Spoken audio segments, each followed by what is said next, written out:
साहेब काय म्हणाल तुमच्या मनाप्रमाणे महापालिकेत जे तुम्हाला अपेक्षित होतं तसंही घडलंय, काय म्हणाल?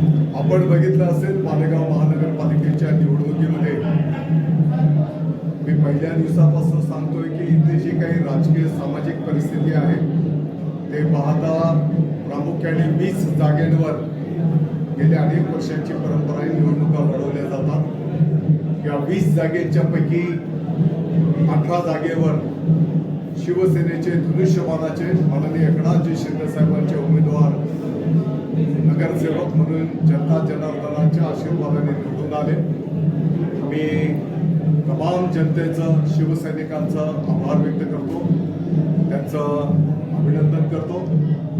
मला वाटतं की हा जो विश्वास त्यांनी शिवसेनेवर टाकला, गेल्या अनेक वर्षांचं त्यांना असलेला विश्वासावर त्यांनी हे मतदान केलेलं आहे. मालेगावच्या विकासावर त्यांनी मतदान केलेलं आहे. दुःख या गोष्टीचं आहे की आमचे 2 शिलेदार आणि म्हटलं तर गड आला पण सिंह गेला, 2 प्रमुख नेते आम्हाला अपयश त्या ठिकाणी मिळालं. निश्चितपणे त्याचं आम्ही आपलं चिंतन करू आणि 20च्या 20 उमेदवार निवडून येतील अशी अपेक्षा असताना 2 आमचे कमी आले. त्यांनाही येणाऱ्या काळामध्ये त्यांचा मान सन्मान त्या ठिकाणी दिला जाईल. साहेब, कोणत्याही पक्षाला बहुमत मिळालेलं नाहीये, पण सर्वात लार्जेस्ट पार्टी जी आहे ती इस्लाम पार्टी आहे. MIMचा धुवा उडाला, भाजपचा धुवा उडाला. आता पुढचं जे राजकारण आहे महापालिकेत तुमचे 18 आलेले आहे, तुम्हाला म्हणजे हे नाही आहे, तर बहुमतांसाठी तुम्ही कोणासोबत जाऊ? नाही, या क्षणाला तर आम्ही पदाधिकाऱ्यांनी त्याच्यावर विचार पण केलेला नाही. आपण सगळे पाहतो की कोणत्या नाशिक महानगरपालिकेचे काय निकाल येत आहेत, धुळे महानगरपालिकेचे काय निकाल येत आहेत, मालेगावचे काय निकाल येत आहेत, या सर्व गोष्टींवरच आम्ही पदाधिकारी बसलेलो होतो. मला वाटतं की आता बसल्याच्या नंतर, कारण अद्याप काही निकाल येणं बाकी आहे, ते सर्व निकाल आल्याच्या नंतर पुढचं मार्गक्रमण दिशा काय असेल या संदर्भात आम्ही स्थानिक नेते मंडळी बसून चर्चा करू आणि वरिष्ठांचं मार्गदर्शन घेऊन मग पुढची दिशा ठरवू. मुंबई महापालिकेमध्ये महायुती सत्ता येताना दिसत आहे. ठाकरे वेळात कुठेतरी कमी पडेल. मला वाटतं की मी पहिल्या दिवसापासून आपल्याला सांगत होतो, युती शासनाच्या माध्यमातून माननीय मुख्यमंत्री महोदय, माननीय उपमुख्यमंत्री महोदय असतील, त्यांनी केलेला मुंबईचा सर्वांगीण विकास, मराठी माणसाच्या हिताच्या अनेक केलेल्या योजना आणि त्या अनुषंगानेच जनता जनार्दन हा दोन त्या ठिकाणी देताना दिसत आहे आणि याचं संपूर्ण क्रेडिट माननीय मुख्यमंत्री महोदय, माननीय उपमुख्यमंत्री महोदय, शिवसेना आणि भारतीय जनता पक्षाला त्या ठिकाणी आहे. पण सर, पुन्हा मालेगाववर येऊ आपण.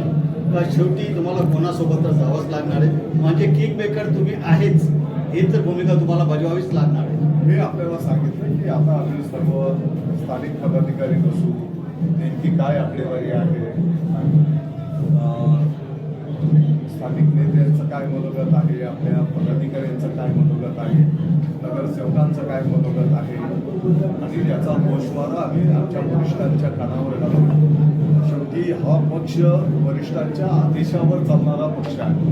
हिंदू हृदय सम्राट शिवसेना प्रमुख माननीय बाळासाहेब ठाकरे साहेबांची जी शिकवण आहे त्या पद्धतीवर चालणारे आम्ही सर्व कार्यकर्ते आहोत आणि वरिष्ठांच्या कानावर घातल्याच्या नंतर ते जे काही आम्हाला मार्गदर्शन आदेश देतील त्याप्रमाणे पुढचं मार्गक्रमण आम्ही करतो. सेक्युलर फ्रंटने जर मदतीचा हात पुढे केला आणि मदत मागितली महापालिकेची, नाही बा, मी परत सांगतोय की एकाची सर्व आकडेवारी आम्हाला बघून घेतली, चर्चा करू.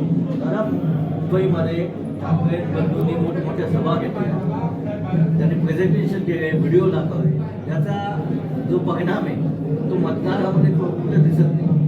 का मतदार राजा नुसत्या भावनेच्या आधारावर नाही, ग्राउंडवर काय काम आहे, गेल्या अनेक वर्षांचा कोणाचा काय अनुभव आहे. आज मुंबईचा सर्वांगीण विकासाचे जर प्रकल्प आपण बघितले तर मुंबईकरांचं जीवनमान त्यातल्या त्यात सुलभ कसं होईल हजारो कोटी रुपयांचे प्रकल्प पूर्णत्वाला गेले. काही डोळ्यासमोर पाईपलाईन मध्ये आहे. अनेक चांगल्या योजना प्रगतीपथावर आहे. मराठी माणूस जो मुंबईच्या बाहेर त्याला जावं लागलं, तो परत मुंबईमध्ये कसा आणता येईल या दृष्टिकोनातून केलेल्या योजनेच्या आधारावर मुंबईकर जनता त्या ठिकाणी मतदान करते. स्थानिक प्रश्न असा आहे की मालेगाव सोबतच आपल्याकडे इतर जिल्ह्याची इतर महानगरपालिकांची जबाबदारी होती. मात्र इथे बघितलं आपल्या कार्यकर्त्यांचं आविष्कार हुसेननी पूर्ण मालेगाव शहर अतिशय पिंजून काढत आणि प्रचार सूचनेचा मोठा केला आणि आज हे यश मिळालं आहे. बघा, आपल्या सर्व ज्येष्ठ नेते मंडळींनी महिला आघाडी असेल आणि ही वस्तुस्थिती आहे की युवा सेनेचंही सर्व कार्यकर्त्यांचं मोठं योगदान आहे. सर्व शिवसैनिकांनी मेहनत केली, जीवाचं रान केलं.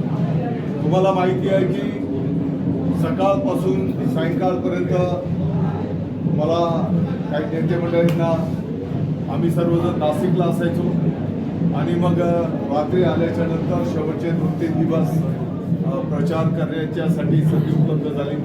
अर्थात मालेगावकर जनता आणि आपण सर्व दररोज सोबत असतो.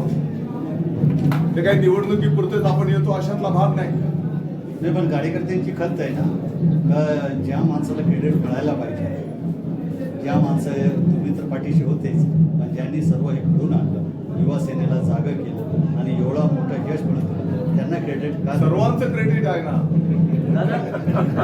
हे क्रेडिट मतदार राजाचं आहे. दादा, नाशिकमध्ये भाजप आणि आपण एकमेकांच्या विरोधात येतो. आता निकालानंतर एकत्र येण्याची शक्यता? त्याचंही आकडेवारी फायनल झाल्याच्या नंतर मला वाटतं की माननीय उपमुख्यमंत्री महोदय, शिवसेनेचे मुख्य नेते माननीय एकनाथजी शिंदे साहेब जो आदेश देतील त्याचं पालन आम्ही करू. ठाकरे बंधूंना काय सल्ला द्याल? नाही, मी कोणाला सल्ला देणारा एवढा मोठा नाही आहे. आम्ही आमचं काम करतो. ओके.